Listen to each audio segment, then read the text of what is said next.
Yes, bon bah tu vois, on commence à être inondé, ça fait 2 jours qu'il pleut, donc laisse tomber, c'est vraiment un gros bordel, on ne sait pas quoi faire, donc c'est pour ça qu'on veut te partager cette vidéo pour que tu puisses nous donner des idées, des conseils. Ça fait 2 jours qu'on est en alerte rouge, et en gros, bah, l'eau elle monte, donc on a besoin de vos conseils, des idées pour...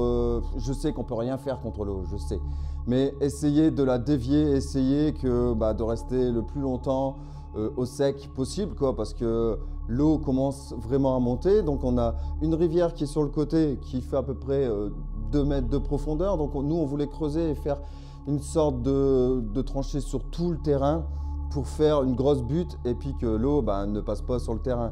Le truc c'est que au niveau de l'étang, tu as un trop plein qui se vide dans la rivière.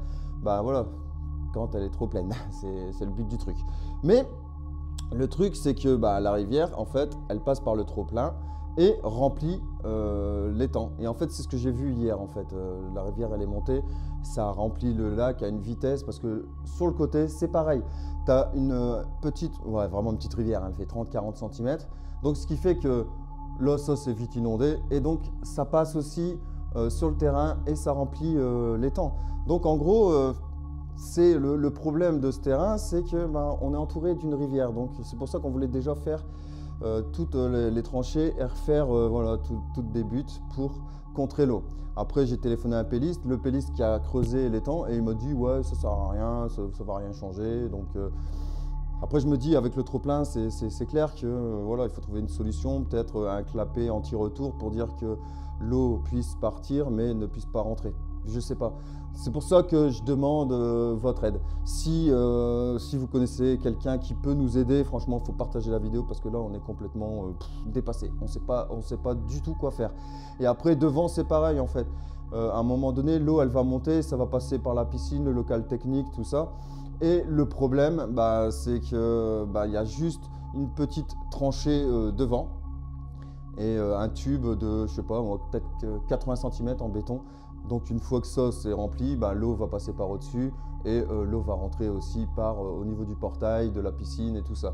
Donc à un moment donné, comme ils ont prévu de la pluie encore pendant une semaine, je ne sais pas ce qu'on va pouvoir faire. Parce que, les bagnoles, il va avoir 1 mètre d'eau dans le truc, les bagnoles elles seront mortes. Donc après j'étais voir les voisins ils ont fait ouais il n'y a pas de problème, tu peux monter les voitures sur notre terrain. Mais bon, comme ils nous disaient, c'est normal de toute façon, voilà, on vit avec l'eau, hein, on est dans le sud-est, hein, la région la plus pluvieuse de France, donc on sait très bien qu'ici, c'est 200 jours de pluie à l'année, hein, donc moi je dis 200 jours, j'en sais rien, mais c'est vrai qu'il pleut vraiment énormément. C'est un peu le problème, et il disait qu'il fallait se méfier aussi avec les orages parce que ça monte encore plus vite, et bien sûr, l'hiver, il pleut, et l'été, c'est les orages. Oh, dis donc, c'est génial, Waterworld.